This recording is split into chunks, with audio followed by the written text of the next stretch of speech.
Cada any, pels volts del 23 d'abril, es fan molts actes arreu del món en què els llibres i les roses són protagonistes. Alguns en diuen la festa de Sant Jordi, d'altres senzillament el dia dels llibres i les roses. L'esperit és el mateix.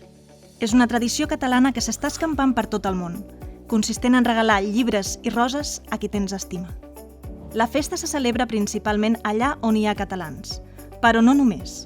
Per exemple, llibreters i biblioteques a diversos indrets del món han adaptat la idea i se l'han fet seva. Per què no? En anys anteriors s'han arribat a comptabilitzar fora de Catalunya fins a 160 esdeveniments, a 100 ciutats de fins a 40 països diferents. Què passarà enguany?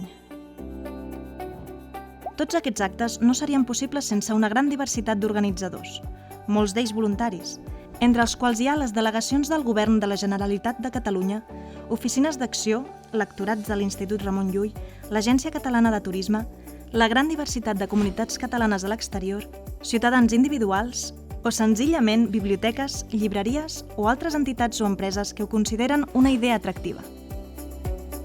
Amb la campanya Books and Roses recollim cada any tots els actes que es fan arreu del món. Els publiquem al nostre web booksandroses.cat i els difonem des de les nostres xarxes socials. Esteu pensant en organitzar un acte per Sant Jordi fora de Catalunya? Com més aviat conegueu els detalls de l'acte que organitzeu, més ràpidament ho publicarem al web de Books and Roses. I d'aquesta manera obtindreu difusió i ajudareu altres potencials organitzadors. Recordeu que des del web booksandroses.cat podeu descarregar material en diferents idiomes. Flyers, punts de llibre, felicitacions digitals, fonts per a cartells o marcs de selfie. Us animem a difondre l'esperit Books and Roses arreu del món.